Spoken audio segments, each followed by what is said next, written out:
পাখিরা যখন ওয়াইল্ডে থাকে, যখন বাজরিগর পাখি বা লাভবার্ড পাখি ওয়াইল্ডে থাকে কি ককটেল পাখি, তখন কিন্তু পাখি এগ ভুট বা ডিম খায় না।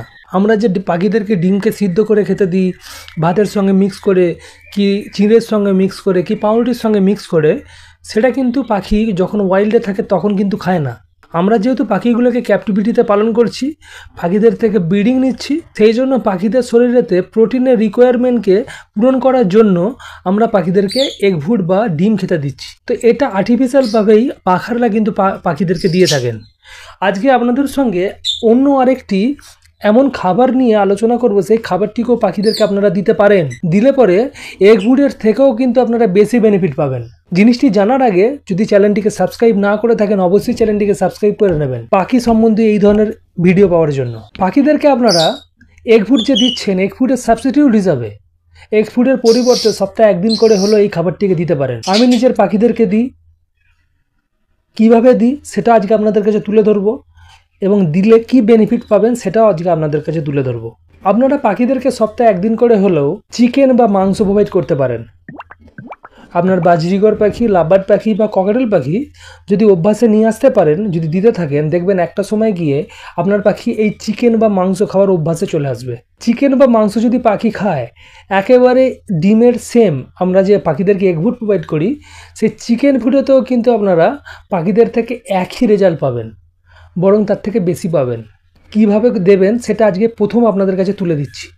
এর সঙ্গে আর কিছু কিছু ইনগ্রিডিয়েন্টস আছে, সেইগুলোকে আপনারা অ্যাড করবেন, তাহলে খাবারটি কিন্তু আরও পুষ্টিগত মান, গুণগত মান সম্পন্ন হয়ে যাবে।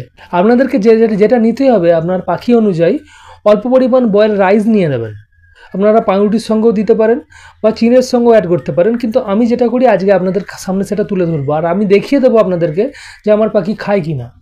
প্রথম আপনারা ভাত নেবেন, যেটা বয়েল রাইস নেবেন, তার সঙ্গে এক টুকরো, ছোটো এক টুকরো একটা মাংসের পিস নেবেন, সেটাকে হালকা করে ছিঁড়ে নেবেন, নিয়ে তার সঙ্গে অ্যাড করবেন আরও কয়েকটা জিনিস। আমি যেটা অ্যাড করি সেটা আপনাদের কাছে তুলে দিচ্ছি। সেটা হচ্ছে, এর সঙ্গে অ্যাড করি আমি অল্প পরিমাণেতে মোরিঙ্গা পাউডার বা সজনে পাতার গুঁড়ো। তার সঙ্গে আমি অ্যাড করি ভিটামিন D3 ড্রপ। D3 মাস নামে একটা D3 ড্রপ পাওয়া যায়, সেটা হিউম্যান বাচ্চাদের একটা ড্রপ। এটা আপনারা যে কোনো হিউম্যান ফার্মেসিতে আপনারা পেয়ে যাবেন, ওটাকে আপনারা ইউজ করবেন। এবং তার সঙ্গে যে কোনো আপনারা ক্যালসিয়াম ক্যাপসুল ইউজ করতে পারেন। আমি ক্যালসিয়াম ক্যাপসুল ইউজ করি। এটা ক্যালসিয়াম ক্যাপসুল, যে কোনো ক্যালসিয়াম ক্যাপসুল আপনারা দোকান থেকে কিনে নেবেন। 150 থেকে 200 পাওয়ারের, মানে 150 কি 200 mgর একটা ক্যালসিয়াম ক্যাপসুল আপনারা নিয়ে নেবেন। যদি আপনারা সেল ক্যাল ট্যাবলেট ইউজ করেন, তাহলে আপনারা অর্ধেক পরিমাণ সেল ক্যাল ট্যাবলেটকে ইউজ করতে পারেন, সেটাকে গুঁড়ো করে নিয়ে। তো কী করবেন, ওই বয়েল রাইসের সঙ্গে আপনারা যেটা অ্যাড করবেন, অল্প এক টুকরো মতো, ভালো করে ভিডিও দিয়ে দিচ্ছি আপনি দেখে নিন, অল্প এক টুকরো মতো মাংস নেবেন, ওটাকে ভালো করে ছিঁড়ে নেবেন, নিয়ে ওর সঙ্গে মিক্স করবেন। তার সঙ্গে অল্প পরিমাণে সজনে পাতার গুঁড়ো দেবেন। তার সঙ্গে অ্যাড করবেন আপনারা এক বাটি ভাতের সঙ্গে আপনারা যেটা অ্যাড করবেন 10 ফোঁটা vitamin D3 drop. Vitamin D3 10 ফোঁটা আপনারা এর সঙ্গে অ্যাড করবেন, এবং তার সঙ্গে অ্যাড করবেন একটা ক্যালসিয়াম ক্যাপসুল। আর যদি আপনারা সেল ক্যাল ট্যাবলেট নেন, তাহলে ওর অর্ধেক পরিমাণ নিয়ে সেটাকে গুঁড়ো করে নিয়ে এর সঙ্গে মিক্স করবেন। ভাত থেকে ভালো করে মিক্স করে নেবেন এই সমস্ত জিনিস দিয়ে, তারপরে পাখিদেরকে প্রোভাইড করবেন। দিলে পরে দেখবেন আপনার পাখিগুলো আস্তে আস্তে আস্তে আস্তে এগ ফুডের মতোই চিকেন ফুড খাওয়ার অভ্যাসে চলে আসবে, এবং সহজেই পাখিগুলোর স্বাস্থ্য ভালো থাকবে, পাখিদের ওভারঅল হেলথ ভালো থাকবে। এবং ব্রিডিং সিজনে তো যদি আপনারা এই জিনিসটাকে, যে আমি ফর্মুলাটা আপনাদেরকে বললাম, এই ফর্মুলাটা যদি আপনারা ইউজ করেন, তাহলে অবশ্যই আপনার পাখিদের থেকে একটা সুন্দর ব্রিড পাবেন। এটা ব্রিডিং ফুড হিসাবেও কাজ করবে। এবং ভিটামিন D3 ড্রপ অবশ্যই পাখিদেরকে দেবেন, এই বর্ষাকালে তো অবশ্যই দেবেন। এই কারণে বলছি, যেহেতু সূর্যই সেইভাবে ওঠে না, ওয়েদার মেঘলা থাকে, এদের একটা ঠান্ডা লেগে যাওয়ার প্রবণতা তৈরি হতে পারে। তো সেই জন্যই আপনারা যদি ভিটামিন D3 ড্রপটাকে সপ্তাহে একদিন করেও পাখিদেরকে প্রোভাইড করেন, তাহলে সহজেই পাখিদের শরীরেতে ক্যালসিয়াম শোষিত হবে এবং পাখিগুলো হেলথ ভালো থাকবে। এবং সামনের ব্রিডিং সিজনে গিয়ে পাখিরা কিন্তু দেখবেন আপনাদেরকে ভালো ব্রিড দেবে। আর যখন ব্রিডিং সিজনেতে পাখিদেরকে দেবেন, তখন এই জিনিসটা পুরোপুরি ব্রিডিং ফুড হিসাবে কাজ করবে।